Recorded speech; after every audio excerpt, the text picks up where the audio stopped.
એક પૌરાણિક મંદિર છે, બધી મનોકામના પૂર્ણ થાય છે. એકવાર જ્યારે હું આની પહેલા એકવાર આવી હતી, સાથિયાને એવું કરે છે ને, નહીં? આમ આ એ જ લક્ષ્મી માં છે, સર્વશક્તિમાન છે, મન ખુશ થઈ જશે. અત્યારે મને એવું જાણવા મળે, ત્યારે મને ઘણું થયું કે ના, હું બીજી વાર તો જરૂર ને જરૂર આવીશ દર્શન કરવા, અને બધી મનોકામના હવે જરૂર ને જરૂર પૂરી થશે. મનોકામના પૂર્ણ તો થાય જ છે. અહીંયા નંદી મહારાજ છે, ખૂબ જ પ્રાચીન મંદિર છે. ખૂબ જ ખુશ થઉં છું. કાના કાળિયા ઠાકર છે, ગણપતિ બાપ્પા. વિશ્વનું અતિ દુર્લભ મંદિર, મનોવાંછિત ફળ મળે, એટલે શિવ પંચાયત કહેવાય. જય શ્રી કૃષ્ણ, રાધે રાધે મિત્રો. તો કેમ છો તમે બધા? આજે હું આવી ગઈ છું. એક પૌરાણિક મંદિર છે જૂનું, જે મહાલક્ષ્મીજીનું મંદિર છે. ખૂબ જ પ્રાચીન છે, અને અહીંયા આવવાથી તમારી બધી મનોકામના પૂર્ણ થાય છે. આજે હું પણ અહીંયા આવી છું દર્શન કરવા માટે. કહેવાય છે અહીંયા આવવાથી બધી મનોકામના પૂર્ણ થાય છે, અને મનોકામના જલ્દી પૂરી કરવા માટે મહાલક્ષ્મીજીના આશીર્વાદ તો ખૂબ જ જરૂરી છે. ખૂબ જ ચમત્કારી અને સરસ મજાની ઊભા હોય એવી સ્થિતિમાં સરસ મજાના મહાલક્ષ્મીજીનું મંદિર છે, જે બિરાજમાન છે.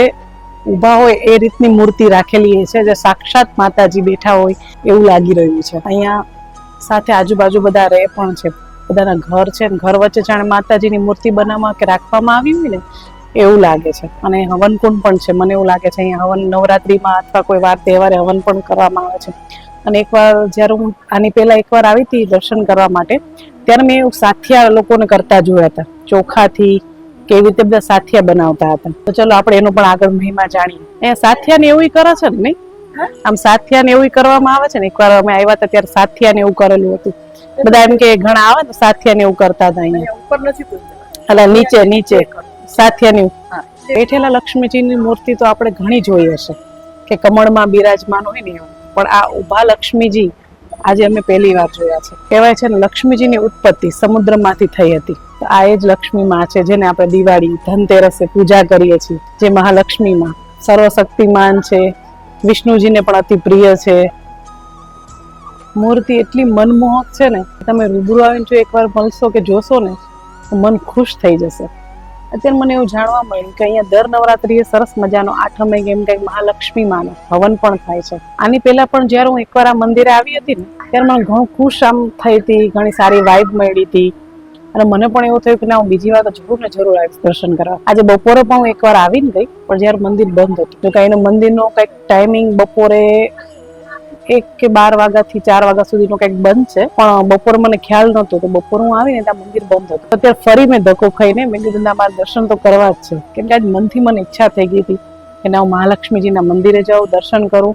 અને અહીંયા આવવાથી ઘણી પોઝિટિવ વાઇબ મળી છે, મને શાંતિ મળી છે. એવું નહીં કે બધા મંદિર આપણે કોઈ ના કોઈ મંદિરે જઈએ ને, મનને શાંતિ તો જરૂર ને જરૂર મળે જ છે, અને બધી મનોકામના હવે જરૂર ને જરૂર પૂરી થશે. તમે પણ એકવાર જરૂર ને જરૂર આવજો.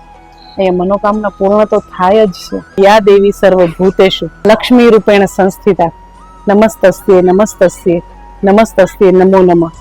આ છે અહીંનું પ્રાચીન શ્રી હરિ વિષ્ણુ મંદિર. અહીંયા નંદી મહારાજ છે બિરાજમાન, અને નીચે મહાદેવની મૂર્તિ છે. ખૂબ જ પ્રાચીન મંદિર છે. હું બહુ જ ખુશ થઉં છું કે શ્રાવણ મહિનામાં આટલા પ્રાચીન મંદિરમાં મને દર્શન થયા મહાદેવના, વિષ્ણુ ભગવાનના. આ છે વિષ્ણુ ભગવાનની પ્રતિમા, કેટલી સુંદર છે. જો જાણે દ્વારકાના કાળિયા ઠાકર બેઠા હોય ને એવું લાગે છે. છે ગણપતિ બાપ્પા. મોરયા મંગળમૂર્તિ મોરયા. ભગવાન દેવ. આ નંદી મહારાજ છે, કોતરણી વાળું છે. બધી મૂર્તિઓ કોતરણી વાળી છે, સરસ મજાની. આ સુતેલા વિષ્ણુ ભગવાનની પ્રતિમા. આ રોડ થી ખાસું નીચું મંદિર છે, એક ગુફામાં આવેલું હોય ને એવી રીતનું મંદિર છે. જય શ્રી કૃષ્ણ, રાધે રાધે. રાધે. તો તમે મને આ પૌરાણિક મંદિર જે આટલો વર્ષ જૂનું છે એના વિશે તમે મને 2 માહિતી આપો. આ મંદિર છે અતિ પૌરાણિક છે, અને જેનો ઉલ્લેખ પદ્મ પુરાણના 158માં અધ્યાયમાં દર્શાવવામાં આવ્યો. બરાબર. જે ભગવાનની, જે વિષ્ણુ ભગવાનની જે પ્રતિમા છે, પ્રાચીન શ્રી હરિ વિષ્ણુ મંદિર તરીકે આ વિખ્યાત છે. ભગવાનની જે પ્રતિમા છે ચતુર્ભુજ છે, અને શાલિગ્રામના પથ્થરમાંથી કંડારેલી. બરાબર. સાથે સૂર્યદેવ છે. આ બધી પ્રતિમાઓ 11મી સદીની પ્રતિમાઓ, 1000 વર્ષ જૂની.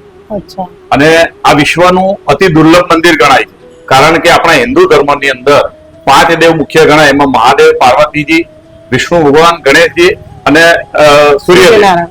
સૂર્યની પ્રતિમા તમને ક્યાંય જોવા નહીં મળતી. અને શિવની જે પ્રતિમાઓ છે, શિવલિંગ જે છે એ સ્વયંભૂ છે. અને લોકવાયકા અને જે પુરાણોમાં દર્શાવ્યું એમાં નિમ્બાર્ક દેવતીર્થ તરીકે આ મંદિર પ્રખ્યાત છે. સરસ. સનાતન ધર્મ તો પહેલો.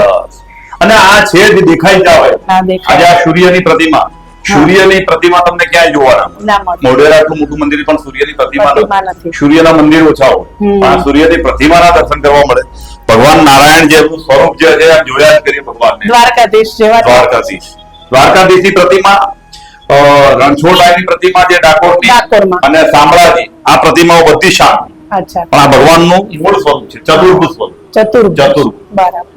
અને કશેમાંથી બનવામાં આવી છે? આ શાલિગ્રામનો શાલિગ્રામ. શાલિગ્રામને આપણે ભગવાન વિષ્ણુ તરીકે માનીએ પણ આ તો શાલિગ્રામમાંથી આખી કંટાળેલી પ્રતિમા છે ભગવાન નારાયણની. હા. અને ભગવાનની બહુ કૃપા છે કે અહીંયા જે કઈ માંગો એ ભગવાન અવશ્ય પૂરું. એવું છે. મનોવાંછિત ફળ મળે. અરે વાહ, સરસ. અને મહાદેવે પાર્વતી માતાને પદ્મ પુરાણના 158 અધ્યાયમાં નિર્પાક દેવતીત મહાત્મય છે એમાં મહાદેવ પાર્વતી માતાને કથા કહી હતી અચ્છા. કે અહીંયા કોઈ પણ વ્યક્તિ હોય જે અહીંયા ભગવાનના દર્શન કરશે પંચદેવના અને સૂર્યના 12 નામોનું જે પઠન કરશે એ મન વાંછિત ફળ મળે. અરે વાહ. બ્રાહ્મણ હોય એ વેદ દેતા થાય, ક્ષત્રિયને રાજપાટ મળે, વૈશ્યને ધન દાન મળે અને શૂદ્રને ભક્તિ આપનારા મંદિર. હા. અને ભગવાન મહાદેવે જે વચન આપ્યું હતું એ સાર્થક ના, પણ મનને શાંતિ મળે જ છે જેવા અહીંયા આયા ને દેખાય આવે છે. મનને શાંતિ મળે છે. ગણપતિ દાદા અને આ પાર્વતી માતા પાર્વતી માતાજી છે. બરાબર. આ પાંચ સાથે મળવા બહુ મુશ્કેલ છે અહીંયા. આ કહું છું ખરું કે આ વિશ્વનું આખી હું આપણા ભારતની વાત નહીં કરતો, આખા વિશ્વનું અતિ દુર્લભ મંદિર ગણાય છે. હા, બરાબર. આ મંદિરના દર્શન કરવા એ પણ એક લાવો કહેવાય. એવું. અને નારાયણની ભક્તિ એવી છે ને કે નારાયણ સુધી જલ્દી પહોંચી નહીં શકતા. ભગવાન ભોળાનાથ તો તરત વરદાન આપી દે આપણા, હા, એ વાત છે. માતાજી આપી દે, મહાદેવ ગણેશજી તો આપી દે, ભોળા કાશી આપી દે. પણ ભગવાન વિષ્ણુના ભક્ત બહુ ઓછા હોય ઓછા હોય. કેમ કે એ તમને ખૂબ જ તમારી કસોટી કરે.